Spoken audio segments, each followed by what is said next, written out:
নমস্কার, স্যান্দন টিভির পর্দায় রয়েছে দীপান্বিতা। চোখ রাখবো সংবাদে।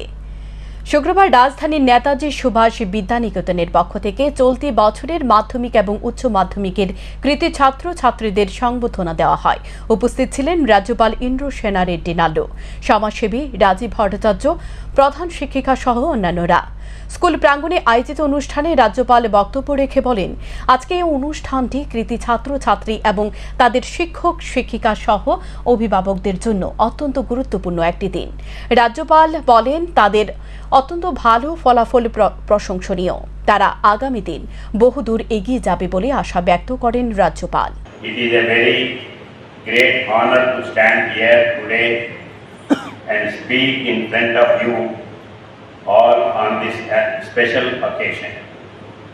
The Schools Felicitation Program today is a day of celebration, a day to acknowledge the hard work and dedication of students, teachers and staff. Every school holds its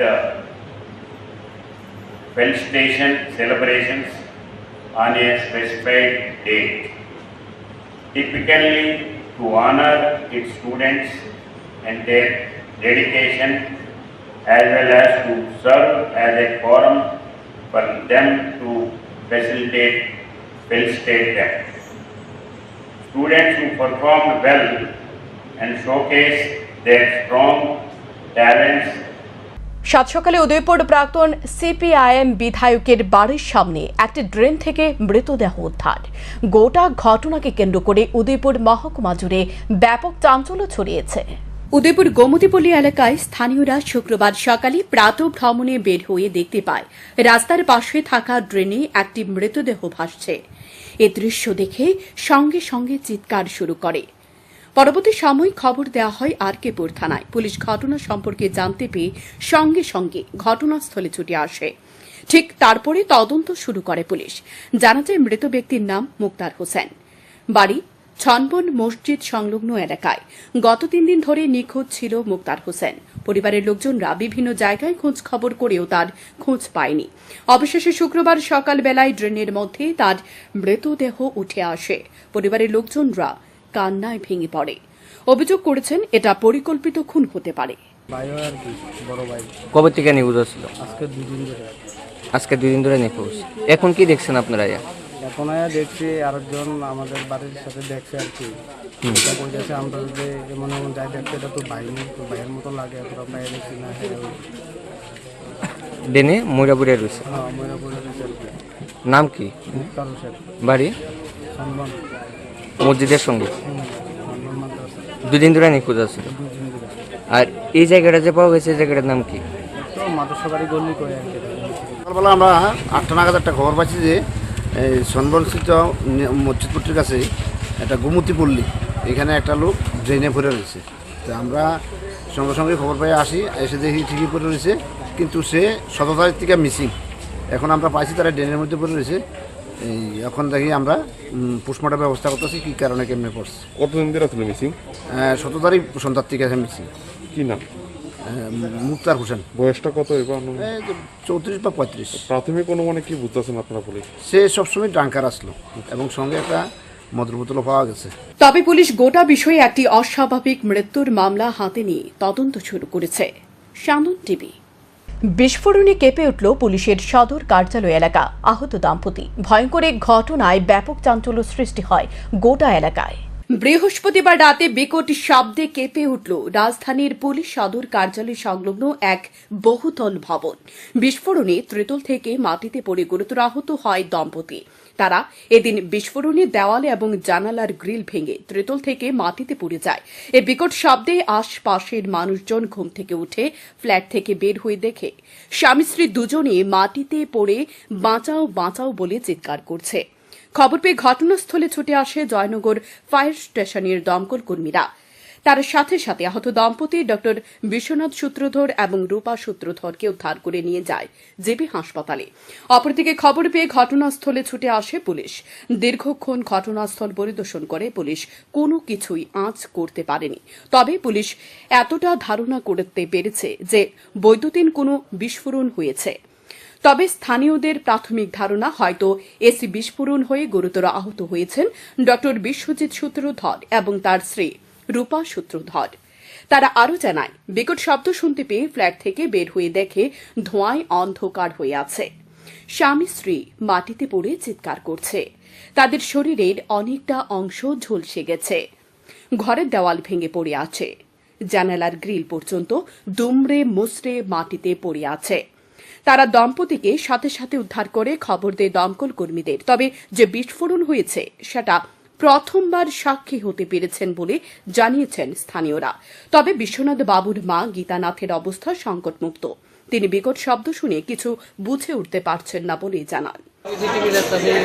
হঠাৎ করে একটা বিকট আওয়াজ হচ্ছে। আইসি করে এদিকেই আওয়াজ হয়েছে, ফায়ার ব্রিগেড আওয়াজ হচ্ছে। কোনো গাড়ি টায়ার ফেটে গেলে আমার যেমন আওয়াজ হয়, আর ডাকলাম মনে হয় এই টাইমটা করে নিতে। ডাক্তারবাবু এই ফ্ল্যাটে থাকে জানি, এখানেই চেম্বার মেয়ে বাড়ির বাইরে থাকে। কি ফাটছে বা কি ফাটছে আমরা তো বলতে পারছি না। সার্ভিস তারা আছে, পুলিশ আছে, কি করতেছে আমরা ধারণা হচ্ছে এসি হইতে পারে। বুঝছি। কি নাম যার? বিশ্বজিৎ সূত্রধর, মানে ডাক্তারবাবুর নাম। আর মহিলার নাম তাহলে ওয়াইফের নাম জানি না। উনি কিসের ডাক্তার? হ্যাঁ, মেডিসিনের ডাক্তার এবং জুনিয়র জিবির জুনিয়র ডাক্তার। আমাদের পিএসে একটা করা ছিল যে এখানে আমাদের পিএস প্রভুটা থেকে একটা বিল্ডিংয়ে একটা ব্লাস্ট হয়েছে। তো সেই খবর পাওয়া মাত্র আমরা সেখানে এসে দেখি যে একটা বিল্ডিংয়ে এরকম ঘটনা হয়েছে ঠিকই। তো খবর কিন্তু আমরা দেখছি কী হয়েছে, মূল রহস্যটা তো বের হয়নি। দেখা যাক কী হয়। মানে প্রাথমিক তদন্তে কি বেরিয়ে এসেছে, মানে কি তদন্ত তো অ্যাকচুয়ালি দেখা যাচ্ছে যে এখানে এসির মধ্যে কিছু এফেক্ট আছে। মনে হয় থান্ডারিং বা এইসব থেকে কোনো পাওয়ার থেকে কোনো কিছু ইনসিডেন্ট হয়েছে। তো গ্যাসের যে সিলিন্ডার এগুলো তো কোনো কিছু হয়নি, এগুলো সেফই রয়েছে। তো মনে হচ্ছে এইসব থেকে কোনো কিছু হয়েছে। তো বাকিটা পরে বোঝা যাবে। কয়জন আহত হয়েছে, তারা কীরকম আছে? দুজন এখন সম্ভবত দুজন বার্ন ইঞ্জুরি। এখন জিবিবি হসপিটালে তারা রেফার হয়েছে। এখন মোটামুটি সুস্থ আছে, লাস্ট খবর পাওয়া যাচ্ছে। তবে এদিনের ঘটনায় ব্যাপক আতঙ্ক সৃষ্টি হয়েছে। প্রশাসনের পক্ষ থেকে কিভাবে এই ঘটনা সংঘটিত হয়েছে তা বের করার জন্য চলছে তদন্ত। স্যান্দন টিভি। রাজ্যে মুখ থুবড়ে পড়েছে বিদ্যুৎ ব্যবস্থা, মানুষ নাজেহাল। বর্ণনার অনুপযোগী। পথ অবরোধ করে প্রতিবাদ জানাচ্ছে মানুষ। বিদ্যুৎ ভোগান্তি সারা রাজ্যের মানুষকে অতিষ্ঠ করে তুলেছে। কোথাও ভোল্টেজ কম, আবার কোথাও তথাকথিত পাওয়ার কাট মানুষকে নাজেহাল করছে, যার কারণে সংশ্লিষ্ট দপ্তরের অভিভাবকের যোগ্যতা নিয়েও পর্যন্ত সামাজিক মাধ্যমে ঝড় তুলছেন আমজনতা। কারণ রাজ্যের বিদ্যুৎ নিগমের উপর আর ভরসা রাখতে পারছে না মানুষ। লাগাম ছাড়া ভাবে পরিষেবার অবনতি ঘটছে। জানা যায়, গত 3 মাস যাবৎ খোয়াই থানাধীন পূর্ব গণকি এলাকায় বিদ্যুতের ভোল্টেজের সমস্যা সৃষ্টি হয়ে আসছে। এতে করে বিভিন্ন বাড়িঘরে ফ্রিজ, টিভি সহ বিভিন্ন বৈদ্যুতিন সরঞ্জাম নষ্ট হয়ে যাচ্ছে। বারবার বিদ্যুৎ নিগমে জানিয়েও কাজের কাজ কিছুই হচ্ছে না, সমস্যার সমাধান হচ্ছে না। তাই বাধ্য হয়ে শুক্রবার সকালে পূর্ব গণকি এলাকার লোকজন জাম্বুরা বিদ্যাসাগর নিম্ন বুনিয়াদী বিদ্যালয় সংলগ্ন এলাকায় পথ অবরোধ করে। এতে করে আটকে পড়ে রাস্তার দুদিকে যানবাহন।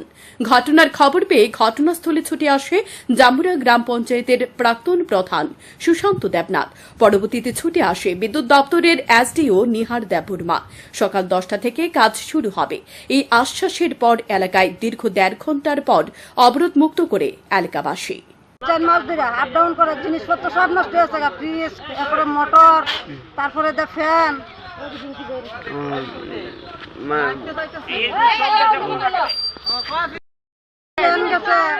তারপরে মোটর গেছে। আমরা কারেন্ট না দিই, আমরা কারেন্ট না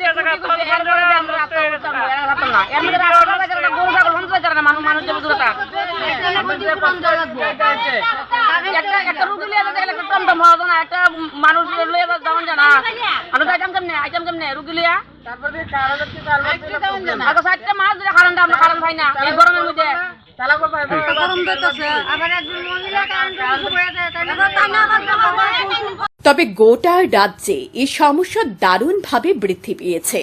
বিদ্যুৎ নিগমের অভিভাবক সাংবাদিকদের মুখোমুখি হয়ে দাবি করেছেন, এখন আর রাজ্যে লোডশেডিং হয় না, যা করা হয় সেটা হলো পাওয়ার কাট। কিন্তু এই পাওয়ার কাট হওয়ার পেছনে মূলত কারণ হলো মানুষের বাড়িঘরে কতটা বিদ্যুৎ ব্যবহার করা হচ্ছে তার হিসাব দেওয়া হচ্ছে না। এর জন্য আগরতলা শহরে আবার হুলিয়া জারি করছে। অতিরিক্ত বিদ্যুৎ পরিষেবা গ্রহণ করলে প্রত্যেক ভোক্তাকে স্থানীয় বিদ্যুৎ নিগম অফিসে গিয়ে অবগত করতে হবে, না হলে বড়সড় জরিমানা করা হবে। কিন্তু আশ্চর্যের বিষয় হল, নির্দেশিকা জারি হওয়ার 1 মাস অতিক্রান্ত হতে চললেও এখনো পর্যন্ত বিদ্যুৎ নিগম অভিযানের নামতে হিম্মত দেখাচ্ছে না। আর এদিকে মানুষ তাড়াহুড়া করে নির্দিষ্ট সময়সীমা 10 দিনের মধ্যে বিদ্যুৎ নিগমের অফিসে গিয়ে 2000 টাকা থেকে প্রায় 10 থেকে 12,000 টাকা পর্যন্ত দিয়ে বাড়ি ঘরের ব্যবসায়িক প্রতিষ্ঠানে লোড বৃদ্ধি করাচ্ছে। জনগণের আরো বক্তব্য, লোড অবশ্যই বৃদ্ধি করা হয়েছে, কিন্তু মান্নাদের আমলের যন্ত্রাংশ এবং ট্রান্সফরমারের পাওয়ার পরিবর্তন হয়নি, যার কারণে বলা যায় মোটা অঙ্ক সাধারণ মানুষের কাছ থেকে আদায় করা হলেও পরিষেবার মান উন্নত হয়নি বিদ্যুৎ নিগমের। আগরতলা শহরের গত দুদিনের দেখা গেছে বিদ্যুতের লোডশেডিং। ভাবসা গরমের মধ্যেও দুপুর থেকে সারা রাত 2 থেকে 3 মিনিট পর পর বিদ্যুৎ বিচ্ছিন্ন হয়ে পড়েছে। বর্তমানে বিদ্যুৎ নিগম কর্তৃপক্ষের দায়িত্ব এমন জায়গায় গিয়ে পৌঁছেছে, ঘণ্টার পর ঘণ্টা পর্যন্ত লোডশেডিং চললেও আগাম ঘোষণা পর্যন্ত দেওয়া হচ্ছে না মানুষকে। স্মার্ট সিটিতে 24 ঘণ্টা বিদ্যুৎ পরিষেবা থাকার কথা থাকলেও নিম্ন পরিষেবা পর্যন্ত দিতে পারছে না স্মার্ট সিটিবাসীকে নিগম কর্তৃপক্ষ। বিশেষ করে বিদ্যুৎ না থাকায় অস্বাভাবিক গরমে মানুষ অসুস্থ হয়ে পড়েছে। অসুস্থ রোগীদের শারীরিক অবস্থার অবনতি ঘটছে, ছাত্রছাত্রীদের পড়াশোনার ব্যাঘাত ঘটছে। সব মিলে বলা যায়, দৈনন্দিন কাজকর্মের উপর আঘাত নামিয়ে আনছে রাজ্যের বিদ্যুৎ অবস্থা। আর আগরতলা শহরে যদি এই ধরনের পরিষেবা মানুষ পায়, তাহলে রাজ্যের গ্রামীণ এলাকায় কি অবস্থা সেটা আর বলার অপেক্ষা রাখে না। সব মিলিয়ে বলা চলে, মুখ থুবড়ে পড়েছে বিদ্যুৎ ব্যবস্থা, যা বর্ণনা অনুপযোগী হয়ে দাঁড়িয়েছে। শান্তন টিভি। ত্রিপুরার বর্তমান পরিস্থিতি তুলে ধরা হবে পার্লামেন্টে, জবাব চাওয়া হবে সরকারের কাছে। বিশাল করে পরিদর্শনে গিয়ে এই কথা বলেন সর্বভারতীয় কংগ্রেসের প্রতিনিধি দল। ত্রিস্তর পঞ্চায়েত নির্বাচন ঘোষণা হওয়ার পর দুর্বৃত্তরা সন্ত্রাস নামিয়ে এনেছে বিরোধী দলের কর্মী সমর্থকদের উপর। রাতে হওয়ার পর রাতের বেলা আক্রমণের শিকার, মনোনয়নপত্র দাখিল করতে যাওয়ার সময় আক্রমণের শিকার এবং বিরোধী দলের মিছিল মিটিংয়ে গিয়ে আক্রান্ত হওয়ার ঘটনা সংঘটিত হয়েছে গত কয়েকদিনে। এক কথায় বলা যায়, গত কয়েকদিনে রাজ্যের বিরোধী দলের কর্মী সমর্থকরা ব্যাপকভাবে আক্রমণের শিকার হয়েছে। মারধর, অগ্নিসংযোগ, বাড়িঘর ভাঙচুর, দোকানপাট লুটপাট সহ বিভিন্নভাবে আক্রান্তের শিকার তারা। খবর পেয়ে সর্বভারতীয় কংগ্রেসের একটি প্রতিনিধি দল বৃহস্পতিবার রাজ্যে এসেছেন। প্রতিনিধি দলে রয়েছেন লোকসভার উপাধ্যক্ষ গৌরব গগৈ, উত্তর পূর্বাঞ্চলের ইনচার্জ গিরিশ চুরাঙ্কর, তারেক আনোয়ার এবং সর্বভারতীয় কংগ্রেস সম্পাদিকা জারিতা লাইটফ্লাং। তারা রাজ্যে এসে প্রথমে রাজ্যপালের কাছে গিয়ে ন্যায় দিতে দাবি করেন। তারপর শুক্রবার সকাল থেকে বিশালগড় সহ রাজ্যের বিভিন্ন এলাকা সরজমিনে ঘুরে দেখেন সর্বভারতীয় কংগ্রেসের এই প্রতিনিধি দলটি। প্রতিনিধি দলের সাথে ছিলেন প্রদেশ কংগ্রেস সভাপতি আশিস কুমার সাহা, কংগ্রেস নেতা জয়দেব বর্মন সহ স্থানীয় নেতৃত্ব ও কর্মী সমর্থকরা। প্রতিনিধি দলটি এদিন আক্রান্ত কংগ্রেস কর্মী সমর্থকদের বাড়িতে যান, তুলে ধরেন নির্বাচনকে ঘিরে তাদের বর্তমান পরিস্থিতি। সর্বভারতীয় নেতৃত্বদের কাছে মানুষ তুলে ধরে তাদের অসহায়ত্বের কথা। দুর্বৃত্তদের হাতে আক্রান্ত হয়ে আহতদের শারীরিক অবস্থার খোঁজ খবর নেন। কান্নায় ভেঙে পড়ে মহিলারা। অসহায় কর্মী সমর্থকদের সাথে কথা বলে পাশে থাকার আশ্বাস দেন সর্বভারতীয় নেতৃত্ব। তারপর তাঁরা জানান, রাজ্যপালের সাথে সাক্ষাৎ হয়েছে, রাজ্যপালকে বিজেপির সন্ত্রাসের বিষয়ে অবগত করা হয়েছে। আজকে ক্ষতিগ্রস্ত পরিবারদের সাথে কথা বলে তাদের অভিযোগ সম্পর্কে অবহিত হয়েছেন কংগ্রেস নেতৃত্বরা। সোমবার থেকে পার্লামেন্ট শুরু হবে। ত্রিপুরার কংগ্রেস কর্মী সমর্থকদের সাথে যে ঘটনা সংঘটিত হয়েছে সে বিষয়ে আসন্ন পার্লামেন্ট অধিবেশনে আওয়াজ তোলা হবে। ত্রিপুরায় বিরোধীরা কতটা কঠিন পরিস্থিতির মধ্যে রয়েছে সে বিষয়ে অবগত করা হবে। আসন্ন নির্বাচনকে ঘিরে এই ঘটনাগুলি কেন ত্রিপুরা রাজ্যে হচ্ছে সে বিষয়ে পার্লামেন্টের শাসক দল বিজেপির কাছে জবাব চাওয়া হবে বলে জানান তিনি। और आपका परिवार, फैमिली मेंबर्स आज खतरे में है। एक फैमिली मेंबर को आप पुलिस ये लेके भी गया है। आप सब लोग आज खतरा महसूस कर रहे हैं। और ऐसे मुश्किल के घड़ी में तारिक जी आए हैं, हम आए हैं, प्रदेश कांग्रेस के सभापति आए हैं, हमारा जनरल सेक्रेटरी गिरीश जी आए हैं, सुदीप बर्मन जी यहाँ पे आए हैं, जरिता जी आए हैं। मुश्किल की घड़ी में आपके साथ आए हैं। आप हौसला मत हारिएगा, हम हैं। और अभी हम कल ही पिछले दिन हम गवर्नर से मिले और अब सोमवार से दिल्ली में पार्लियामेंट शुरू होगा। हम आपकी आवाज़ उठाएंगे पार्लियामेंट में यहाँ पे क्या हो रहा है, यहाँ क्या सच्चाई क्या है, लोग कितने मुश्किल में हैं। हम आपकी आवाज़ दिल्ली में उठाएंगे और अपने तरफ से जो भी हो सके आपकी फैमिली को मदद करने के लिए, यहाँ के लोकल लोगों को मदद करने के लिए हम अपने तरफ से जितना भी हो सके हम कोशिश करेंगे। हम हैं आपके साथ, आप अपने आप को अकेला मत महसूस करिएगा। পাশাপাশি এই প্রতিনিধি দলটি রাজ্যের বর্তমান পরিস্থিতি নিয়ে শাসক দলের দিকে আঙ্গুল তুলে নিন্দা বর্ষণ করেন। শান্তন টিভি। রহস্যজনকভাবে মৃত্যু এক বনকর্মীর। তেলিয়ামুড়া থানার অন্তর্গত আসাম আগরতলা জাতীয় সড়কের পুলিনপুর এলাকা থেকে উদ্ধার হয় বনকর্মী কিঙ্কর দেবনাথের মৃতদেহ। ঘটনাকে কেন্দ্র করে চাঞ্চল্য বিরাজ করছে এলাকায়। ঘটনার তদন্তে নেমেছে পুলিশ। পুলিশের প্রাথমিক ধারণা হত্যা করা হয়েছে বনকর্মী কিঙ্কর দেবনাথকে। রহস্যজনকভাবে মৃত্যু এক বনকর্মীর। তেলিয়ামুড়া থানার অন্তর্গত আসাম আগরতলা জাতীয় সড়কে পুলিনপুর এলাকা থেকে উদ্ধার হয় বনকর্মী কিঙ্কর দেবনাথের মৃতদেহ। বনকর্মী কিঙ্কর দেবনাথ বিট অফিসার হিসেবে চম্পকনগরের সাধুপাড়ায় কর্মরত ছিলেন। ঘটনার বিবরণে জানা যায়, বৃহস্পতিবার কর্মস্থল থেকে তেলিয়ামুড়া ভাড়া বাড়িতে যায়। কিঙ্কর দেবনাথের এক নিকট আত্মীয় জানায়, বৃহস্পতিবার রাতে কিঙ্কর দেবনাথের মোবাইলে কেউ একজন ফোন করে তাকে বাড়ি থেকে বের করে নিয়ে যায়। তারপর থেকে সে নিখোঁজ ছিল। রাতের বেলায় বহুবার তার মোবাইল ফোনে কল করা হয়েছে, কিন্তু সে কল রিসিভ করেনি। তারপর পরিবারের লোকজন খোঁজাখুঁজি শুরু করে। শুক্রবার ভোর 4টা নাগাদ কিঙ্কর দেবনাথের মোবাইলে কল করলে এক জনজাতি যুবক কল রিসিভ করে। তারপর পুনরায় মোবাইলে কল করলে কেউই কল রিসিভ করেনি। এর মধ্যে সকালে পরিবারের লোকজন জানতে পারে কিঙ্কর দেবনাথের মৃতদেহ রাস্তার পাশে পড়ে রয়েছে। ঘটনার খবর পেয়ে ঘটনাস্থলে ছুটে আসে পরিবারের লোকজন। পাওয়ার দিয়ে খাইতে যাবে সময় কে বলে ফোন করছে। ফোন করার পরে ফ্যামিলির ভিতরে আমি একটু আইতেছি কেমন বাইকও গেটের বাইরে আছে। তারপরে কি পাইছেন? তারপরে তো আমরা ফ্যামিলি 2টার দিকে আমার ফোন করছে, 2টার দিকে রাতের পরটা আপনার বাইরে তো পাওয়া আইলাম। আইয়া খোঁজাখুঁজি করে থানার জিডি করাইলাম। করার পরে হঠাৎ করে সকালে ঘুরতে ঘুরতে দেখি খুব লোকজন মেরেছে। আই দিই কি নাম ওনার? কি করতে কি করতো সে? ফরেস্টার। হ্যাঁ, ফরেস্টার। কোন জায়গায় পোস্টিং আসলো? সম্পূর্ণ মানে কারোর মানে আপনারা সন্দেহ হয়নি প্রাথমিকভাবে?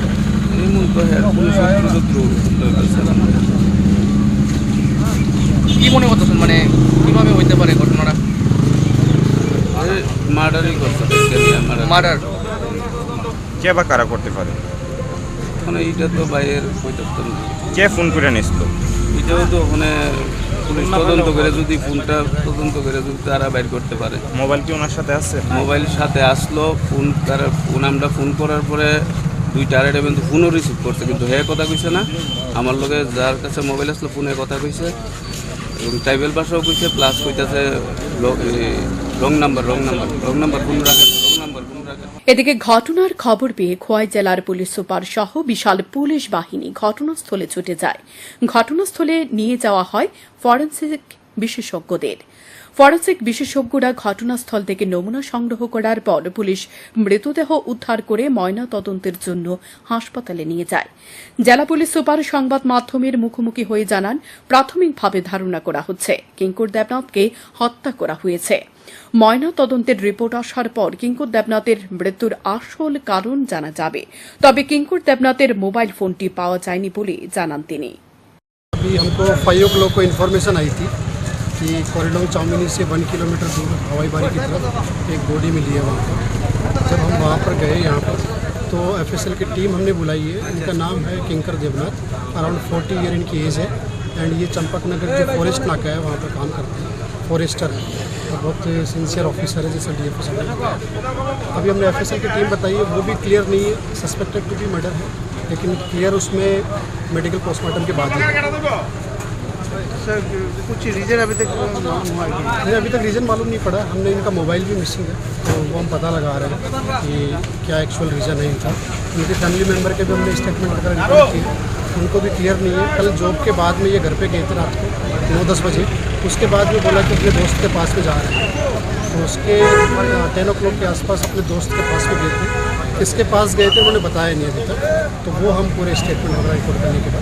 ঘটনাকে কেন্দ্র করে এলাকায় চাঞ্চল্য বিরাজ করছে। ফরেনসিক বিশেষজ্ঞরা প্রাথমিকভাবে অনুমান করছে কিঙ্কর দেবনাথকে হত্যা করা হয়েছে।